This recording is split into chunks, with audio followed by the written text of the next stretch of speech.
Bonjour, c'est Anne-Sandrine Di Girolamo au micro des Ondes de l'Imo, le podcast immobilier attentif et curieux. En ce début d'année, Coldwell Banker publie une étude conduite par Priceable sur le marché de l'immobilier de luxe en France. Une étude intéressante en cette période où les inquiétudes économiques, les incertitudes politiques et les enjeux climatiques dans le monde encouragent les investisseurs et les plus fortunés à penser différemment la répartition des actifs au sein de leur patrimoine.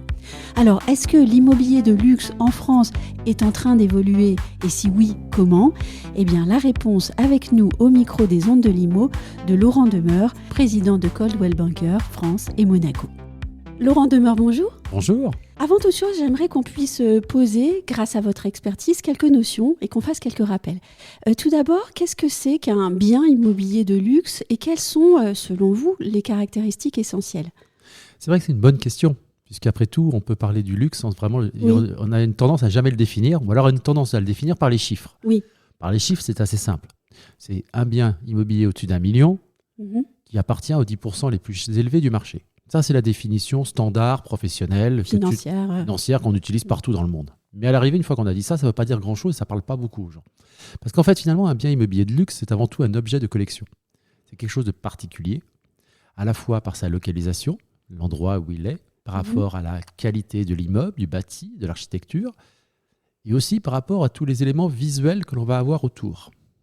Une vue sur la Seine, sur la lac, sur la mer, ou une vue sur un monument exceptionnel, comme à Paris, la place de la Concorde, et ensuite des prestations intérieures, des éléments de confort et de modernité. Oui. Et en plus, là où ça va se compliquer, c'est que le luxe est différent selon le pays d'où vous venez. Oui.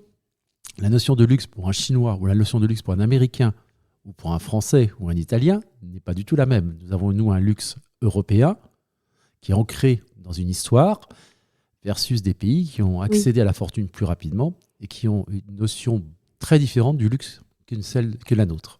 Et donc, cet objet de collection, parce que j'aime beaucoup cette expression, il est habité par une personne.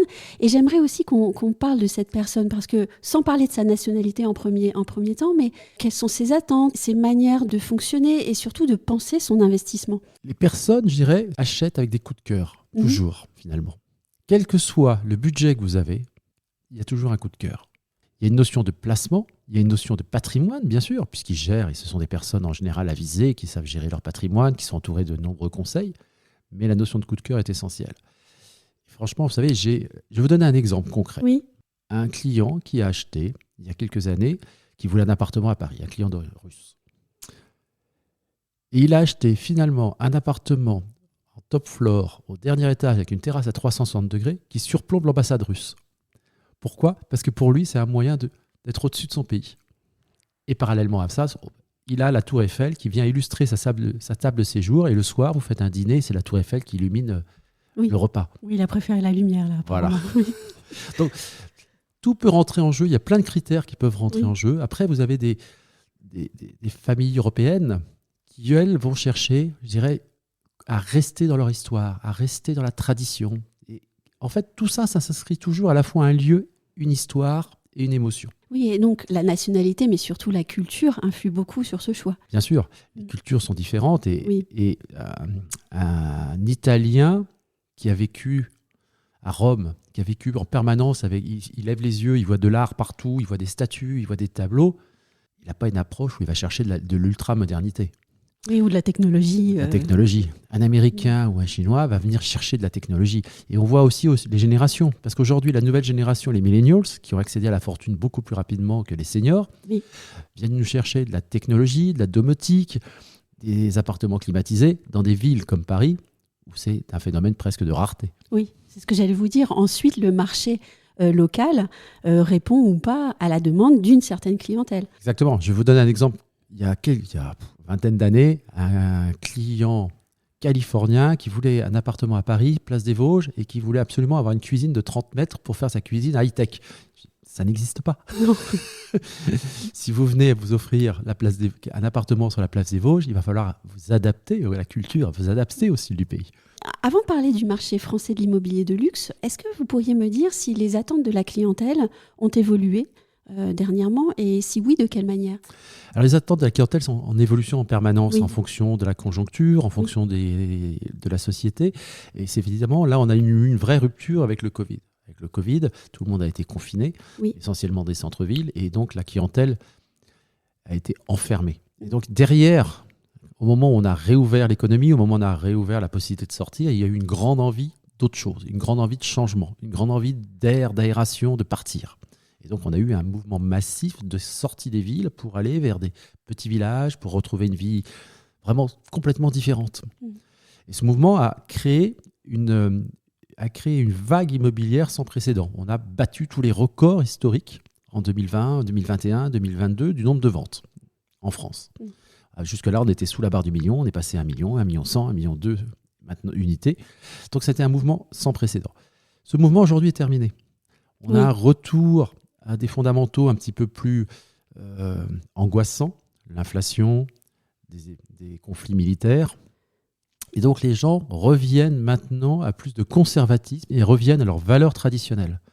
Je dirais l'inquiétude ramène le conservatisme et les valeurs traditionnelles, et on revient à des investissements de qualité dans des endroits privilégiés qui ont toujours été et qui le seront encore demain. On ne va plus s'aventurer. Oui, donc on est reparti sur une période classique, et si on le comparait à la musique, on a quitté le baroque en fait. Exactement. C'est une très bonne analogie. On peut évoquer maintenant le marché français de l'immobilier de luxe. Tout d'abord, qui sont les acheteurs? On a parlé du retour des Américains. Alors oui, les acheteurs, les Américains aujourd'hui orientent le marché sur Paris et la French Riviera, Cannes par exemple. Oui. D'accord. Ils profitent d'un effet de dollar très élevé. On s'est retrouvé à un moment où le dollar, il y a un an, au début de l'année 2022, le dollar, avec 1 million de dollars, un acheteur américain pouvait convertir 840 000 euros. Fin de l'année, avec 1 million de dollars, il était passé à un budget à 1 million 100 d'euros. Donc il avait gagné un énorme pouvoir d'achat sur le marché immobilier français. Les États-Unis étant en prise avec une inflation très très forte et une instabilité politique entre les républicains et démocrates qui fait que ça inquiète quand même un certain nombre de personnes dans le monde des affaires. Ils se sont dit, autant privilégier un investissement à l'international.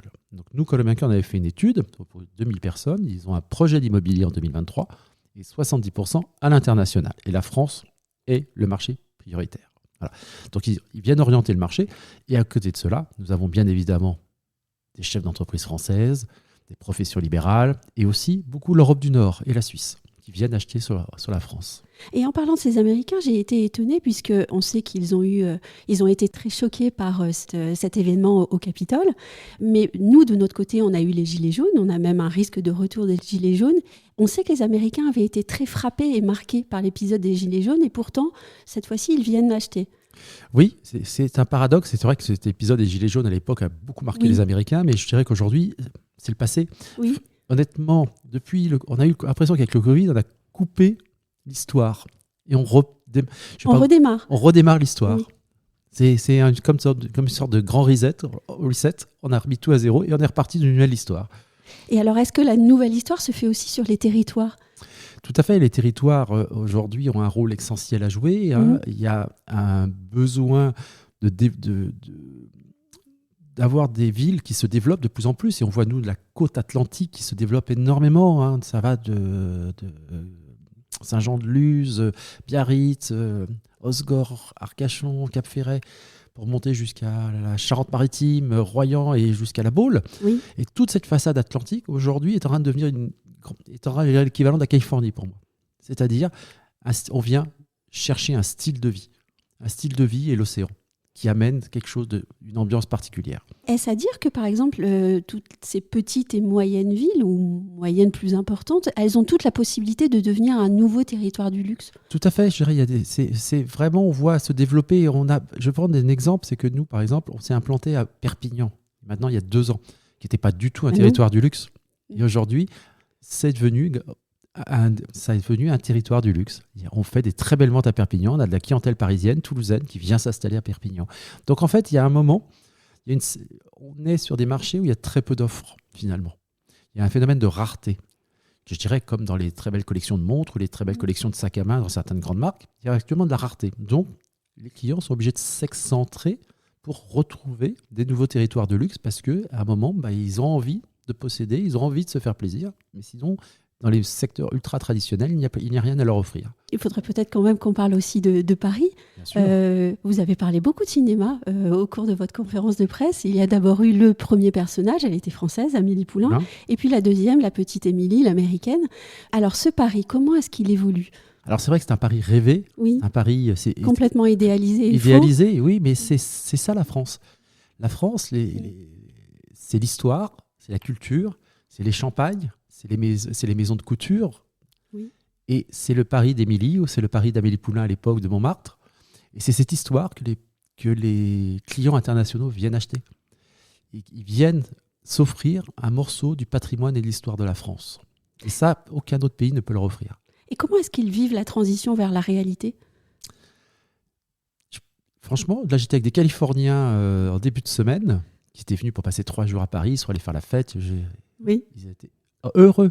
En fait, vous savez, je crois que c'est comme aussi le diable s'habille en Prada à la fin. Vous voyez, ils sont là, c'est le Paris romantique, ils le vivent. Nous, on vit un Paris différent parce qu'on y travaille. Oui. Ils ne voient pas le même Paris que nous. Oui. Eux, ils ont un Paris où ils viennent pour 2-3 jours, ils vont voir un certain nombre de lieux cultes, mythiques, et ils sont heureux. Est-ce que les quartiers du luxe évoluent ? Alors, le grand quartier du luxe parisien aujourd'hui, c'est la Rive Gauche, évidemment. Oui. C'est le marché le plus dynamique. Celui où, quand on a de l'argent, c'est là où il faut être aujourd'hui. Et c'est vrai que la Rive Gauche, c'est un peu, je dirais, l'Upper East Side aujourd'hui. Oui. C'est là où il faut investir. Aujourd'hui, quand on a les moyens, c'est là où on va. On a des belles rues, on a de la qualité du bâti. Enfin, voilà. Après, bien évidemment, ça ne veut pas dire le détriment de la rive droite ou du centre historique. Mais la Rive Gauche, aujourd'hui, a pris le lead. Et est-ce qu'il y a des nouveaux quartiers qui se développent pour l'immobilier de luxe ou pas ? Oui, bien sûr, il y a toujours une gentrification et il y en a des quartiers qui émergent, comme sur les villages de l'Est parisien. Oui. Beaucoup de Parisiens viennent chercher une qualité de vie, une vie de village, ou le 20e arrondissement, qui est un arrondissement qui monte, qui a un quartier à côté authentique. Et là, on vient chercher une authenticité, ce qui est très différent de... On ne vient pas chercher une institutionnalité, on vient chercher une authenticité de village parisien. Qui rejoint l'idée du Paris idéalisé qui avait été porté par le cinéma d'ailleurs. Tout à fait, mais finalement. Paris reste éternel. Oui, et puis le secteur du luxe est là pour nourrir cela aussi. Ça fait partie, je dirais, aucune autre capitale dans le monde peut offrir cette vision du luxe. J'aimerais qu'on termine par parler d'économie. Les acteurs de l'économie française, les médias évoquent souvent un début de crise économique, et je ne parle pas ici d'une crise du marché immobilier, mais vraiment une crise économique. Qu'est-ce que peut nous dire la situation actuelle de l'économie, de l'immobilier de luxe sur ce risque ou ce début de crise économique ? On voit beaucoup de clients aujourd'hui qui sortent l'argent de la bourse, qui a beaucoup baissé, qui a baissé presque de 20-22% l'année dernière en moyenne sur les placements des portefeuilles diversifiés, qui sortent l'argent de la bourse pour acheter de l'immobilier de luxe en sortant leur liquidité. Donc, ils n'ont pas besoin, nos clients n'ont pas besoin de recourir à un prêt. Ils viennent préserver leur patrimoine parce qu'ils savent que l'immobilier est un actif qui permet, quoi qu'il arrive, de conserver parce qu'il y aura toujours une offre et une demande. Et quoi qu'il arrive dans l'histoire, l'immobilier est monté. Bien sûr, il peut s'ajuster à moins 1%, moins 2%, mais il n'aura jamais des variations de moins 20 sur une année. Donc forcément, voilà. Et ça peut contribuer à freiner l'arrivée d'une crise économique générale. Oui. Parce que ces acquisitions immobilières font vivre l'économie, bien évidemment, et rajoutent des pourcentages dans le PIB national. Mais c'est vrai que l'on voit quand même, au niveau des clients, une certaine inquiétude sur le contexte économique général. Donc c'est vrai qu'ils veulent préserver leur patrimoine et viennent essentiellement sur l'immobilier de luxe. Pour ça. Et sans doute ceci influe aussi sur leurs choix finaux sur les achats. Vous parliez d'un achat souvent plus raisonné. En fait, est-ce que ces évolutions vont être vérifiées d'après vous pour le futur, 2023, peut-être 2024 ? Oui, je pense qu'on est vers du classicisme et du conservatisme dans les investissements actuellement. Oui, quelque chose de sûr sur des marchés très liquides où on sait que quoi qu'il arrive, il y a une possibilité de revendre à tout moment. Un grand merci, Laurent Demas. Merci de m'avoir invité, c'est un grand plaisir.